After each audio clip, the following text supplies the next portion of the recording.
One more time here, folks, on the LA Sparks 365 Network, your 24/7, 365 comprehensive home of the WNBA and your two-time WNBA champion, LA Sparks. And welcome in, folks, to one of our newer shows debuting tonight that we'll be covering over the offseason too, folks. Welcome into Fiba 365 right here on the LA Sparks 365 Network, of course, alongside Chris Woodmansey via Apple's FaceTime from the 800 Studios up in Anaheim, California. Cal McClure joining you folks here from Studio 171 in San Diego. All right, Chris, one more time of the night, man. How's it going? Another bunch just hanging here.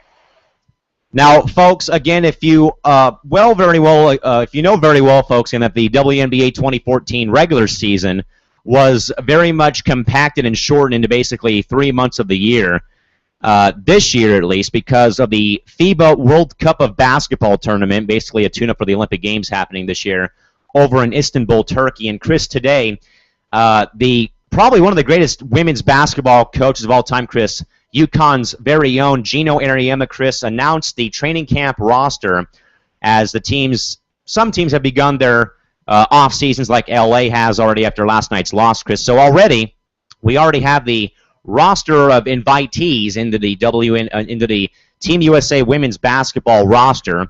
So, Chris, we're going to go through a few of these we're going to go through the entire roster real quick. It won't take us that long. It'll be very, very short and brief, Chris, and then we'll get to a preview of their upcoming path to another FIBA World Championship title. So we'll begin with the roster here for the U.S. women's national team here for the 2014 through 2016 tournaments, beginning with Jane Appel from San Antonio, Simone Augustus, center and forward from Minnesota, Sue Bird from Seattle, Dewana Bonner of Phoenix, Tamika Catchings of Indiana, Tina Charles from New York, Elena Deladon of Chicago, Skylar Diggins of Tulsa, Stephanie Dulson from Washington, Candice Dupree of Phoenix, Sylvia Fowles of Chicago, Brittany Griner of Phoenix, Lindsey Harding, spelled incorrectly, I should mention on the team website, from LA, Brianne January of Indiana, Glory Johnson from Tulsa, Jantel Lavender of Los Angeles, Kara Lawson of Washington, Angel McCoughtry of Atlanta, Maya Moore from Minnesota, and one of the non-WNBA players, Kalina Mosqueda-Lewis, who could be going number 1 to Seattle in the 2015 draft from UConn, Nneka Ogwumike, Shanae Ogwumike, and Candace Parker from Los Angeles, along with her sister Shanae from Connecticut, Cappie Pondexter of New York, Danielle Robinson of San Antonio, Odyssey Sims of Tulsa, Brianna Stewart, the now junior from Connecticut, Diana DeRossi of Phoenix, Elisa Thomas of Connecticut, Courtney Vandersloot of Chicago, Lindsay Whalen of Minnesota, Monica Wright of Minnesota, and Sophia Young-Malcolm round out the roster for the 2014 through 16 Team USA roster. Now, Chris, Team USA has gone 60-0 in the past few tournaments and games that they have played as a national team. Of course, Chris, they're under the guidance of no better head coach, Chris, than Gino Auriemma, Chris, who has a great resume and a great reputation at UConn. Chris, he's led so many great teams to the national championship games, and basically, Chris, every season when he had Diana Taurasi and Swin Cash and Sue Bird in 2004. That sounds pretty familiar to me. Or this past year, Chris, where they had Stephanie Dulson and Bria Hartley leading that team to another unbeaten season, Chris. Chris, basically, it just seems like that Team USA on both platforms, Chris, men and women, that they have simply owned the world basketball game for many years, Chris. And what do you think Chris, is it more so because Team USA has all the pros on their side, or is it because the talent level of basketball in the U.S. basically, Chris, has been pretty much on the rise and has been on the rise, Chris? Perhaps since we saw the 92 Dream Team simply own everybody in Barcelona, Spain, Chris, what do you sort of attribute to for Team USA's rapid success in the Olympic Games and FIBA tournaments every 4 years, it seems like, Chris? Is it more so on the U.S. part of having the pro players, Chris, or is it because the rest of the world needs to kind of improve their game like ASAP to get up to par, basically? What do you think? I think with them getting up to speed with high levels, the pro players, and just unstoppable now. Now, Chris, we mentioned the roster just a few moments ago, Chris, and this, I think, would pretty much, if this was a all-star team, or if this was anyone's team in the WNBA, Chris, this team, Chris, might put up 200 points on you because they have every single good player from all the 12 teams in the league, Chris, plus 2 hot shot college prospects, and Chris, who's probably going to be the number 1 overall pick in the 2015 WNBA draft, in Kalena Mosqueda-Lewis from Connecticut, and then Brianna Stewart from UConn. There, Chris, when you go through the talent level of Taurasi, of Parker, all these age veterans, Chris, that have been invited to the camp, Chris. I mean, we're looking at Chris, you might as well. Chris, there's really no flaws in this team. There's no flaws in the Phoenix Mercury right now, Chris. This team is probably going to go unbeaten again and probably win another FIBA World Championship because this roster, Chris, would scare me if I was playing against Team USA in their group for the 2014 FIBA tournament. Would you agree? Agree. Just unstoppable. World domination. Now, folks, in case you're wondering about the current game plan right now for Team USA, now again, folks, in full here again that the 2014 WNBA season was cut down drastically for this tournament again, that they will begin training camp, folks, on September 8th in Maryland at the U.S. Naval Academy in Annapolis, Maryland. Now, again, this is a reason why, folks, that the season was cut down so short because they have to have enough time, folks, to finish the finals of the WNBA season, let the players rest for a few weeks, then go out and do their training camp. Now, folks, in case you're wondering here, they will have 3 practices on September 8th, 9th, and 10th, all at 10 a.m. Eastern, 7 a.m. Pacific time, over at Halsey Gym at the U.S. Naval Academy in Annapolis, Maryland. Then, folks, we will have on 9/11, on September 11th, 2014, at 7 o'clock Eastern, 4 o'clock Pacific. We encourage you to watch the USA Women's Basketball Showcase game on ESPN2 from the Bob Carpenter Center in Newark, Delaware. Then there's going to be two off days. Then they will have their final practice, or one of their final practices, on the 14th of September at 10 a.m. from the Webster Bank Arena in Bridgeport, Connecticut. Then, Chris, Team USA will play their lone exhibition tune-up in the States. They will play one preseason game or one exhibition game against Canada at 4 o'clock Pacific on ESPN2 from Bridgeport, Connecticut. Then, Chris, after that, they'll have one more practice. Then, Chris, you'll open up with what appears to be a tune-up for the tournament with what appears to be a mini tournament going on from Stade Pierre de Coubertin over in Paris, France, Chris. So their first game will be against Jenna O'Hay, Lauren Jackson, Liz Cambage, and the Australia national team at 2:30 Pacific time. Then they will play again against China on the 20th at 2:30. Then on the 21st of September, they'll play at 1 o'clock against France. Then we'll play a exhibition game, what appears to be over in Prague, Czech Republic, on September 23rd versus the Czech Republic team. Now, in case anyone's wondering, folks, here is the 2014 FIBA World Championship schedule.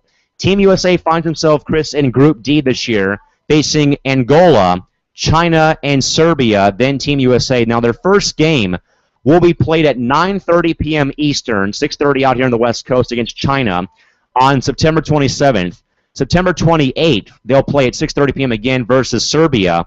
Then on the 30th, they will play Angola at 6:30 p.m. Then we will have the quarterfinal play-in games on October 1st. October 3rd will be the quarterfinals. October 4th will be the semifinals. Then the gold medal game, which we anticipate, Chris, that Team USA would be there at 5:30 Pacific time on October 5th. Now, Chris, at the schedule real quick, man. Now, we know what happened, unfortunately, what was the very, very frightening moment in the last time we had to watch a basketball showcase, Chris.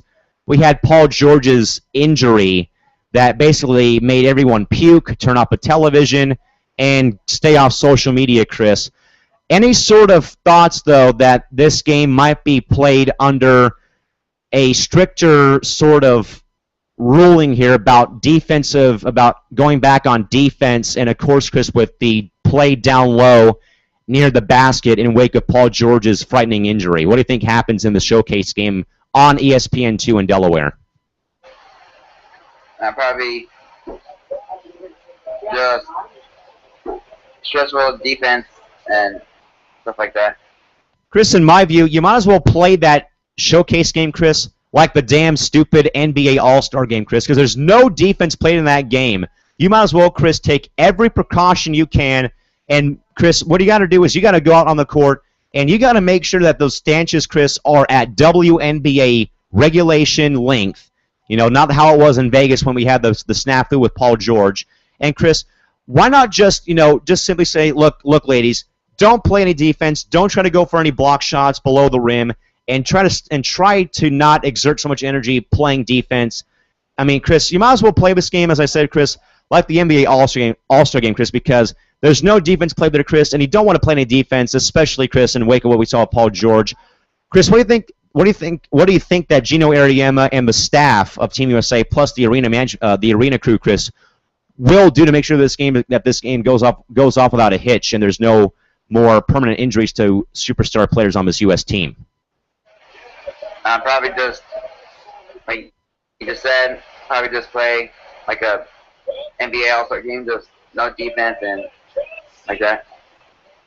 Chris, I think, though, too, that some of the blame for Paul George's injury, Chris, and I think, though, man, that you have to sort of factor in, Chris, the arena crew here at Delaware University, Chris, who's in charge of this game, that, Chris, that they make sure that they have the baskets at WNBA or FIBA regulations, Chris, because regardless of what we saw, Chris, in Vegas, that stanchion, Chris, was so close. It was literally, Chris, hovering over the sideline, basically, or the baseline back there. Chris, I mean, I know that we watch a lot of games, Chris. You can tell, man, that the stanchions, Chris, in WNBA and NBA arenas, Chris, they're a very good distance, Chris, away from the court. Where, Chris, in Vegas, it was literally, hovering against the line.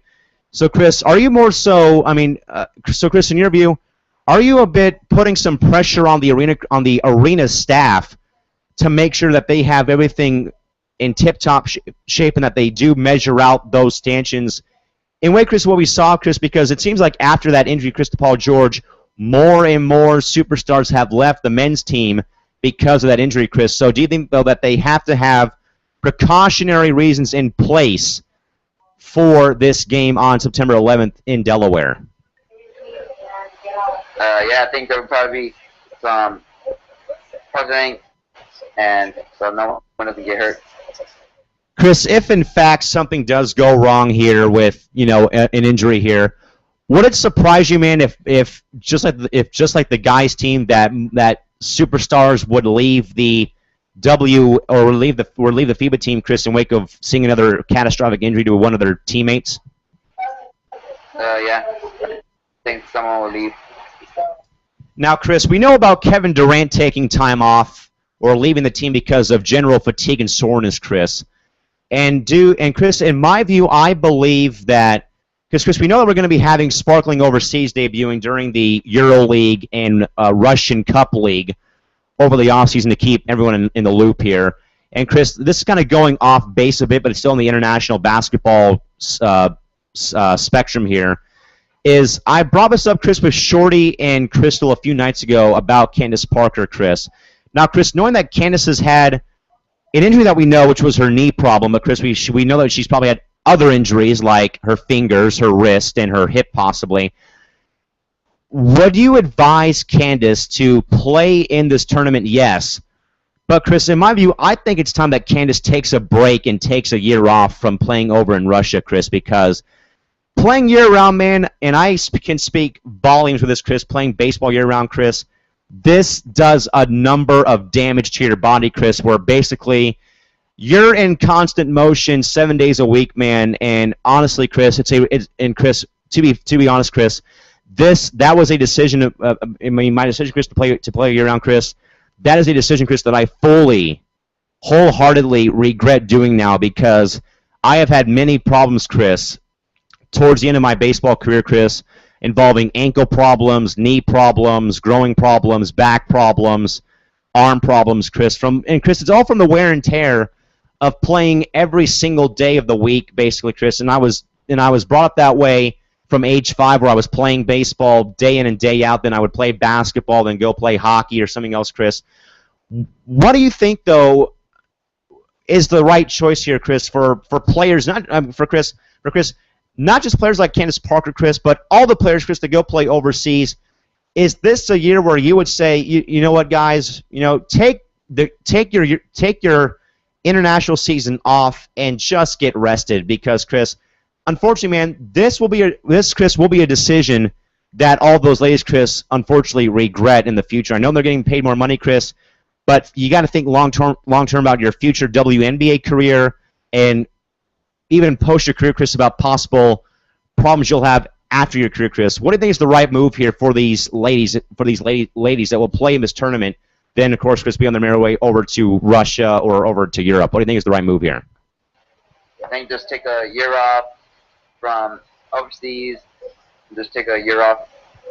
Chris, I think what they might do, and I think it would be smart, Chris, is they might take maybe a month or so off to regroup, maybe a month or two to get to regroup, Chris. Then they'll be back overseas. But Chris, trust me. I mean, Chris, I will raise my hand here on the network and say that for me, and Chris, for me playing year round, it is by far a decision that I totally regret now, looking back at my baseball and athletic career, Chris, because I mean, Chris, there's days where I wake up in pain in my lower back, in my injured growing. My ankles are, my left ankle does not really function very well anymore. My kneecaps are maybe as worse, Chris, as Monique Curry's knees. They're graham crackers, Cracker Jacks. I need to get a recharge every now and then. But Chris, it's going to be, Chris, unfortunately, it might be the end, unfortunately, of these young ladies' careers, Chris, because Chris, the body cannot take this wear and tear 24/7, 365 every single day of the year, Chris. I think it's time that they kind of dial it back a bit sometime very soon now. Chris, we're gonna be cutting it out here, Chris, in about 3 minutes or so here, Chris. But again, folks, we will have more FIBA 365, folks, during the off season when in fact we do get more information about it. Now, folks, and I forgot to mention here, folks, again, that the coaching staff of Team USA is led by Gino Ariema. His assistant coaches are Doug Bruno, Cheryl Reeve, and the legendary Dawn Staley as the coaching staff of the U.S. women's national basketball team. Now, again, folks, for Team USA, they will have their first practices beginning on September 8th at the Naval Academy in Annapolis, Maryland.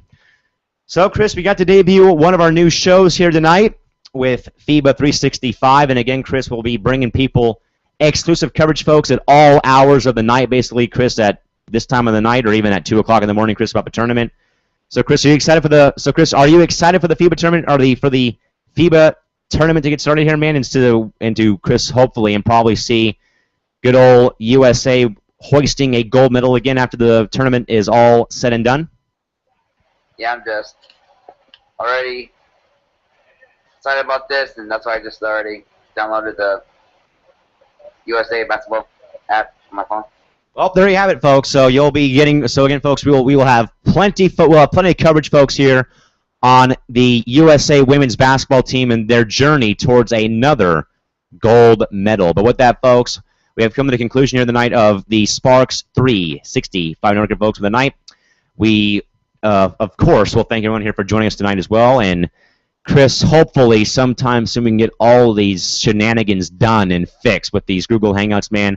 But thanks for hanging around, and thanks for hanging in there, man, on FaceTime tonight and last night, and hopefully we can get all this nonsense figured out sometime soon. Yeah. So with that, folks, for Chris Woodmansey in Anaheim, Cal McClurg in San Diego signing off, folks. So until tomorrow, folks, have a safe night. Drive home safely. Thank you all for coming, and good night. Now, this has been the LA Sparks 365 Network. We are Sparks. We are LA, and hey, we are the WNBA, and we are FIBA for this 2014 offseason. Till tomorrow, folks. Goodbye. See you folks tomorrow. Bye-bye.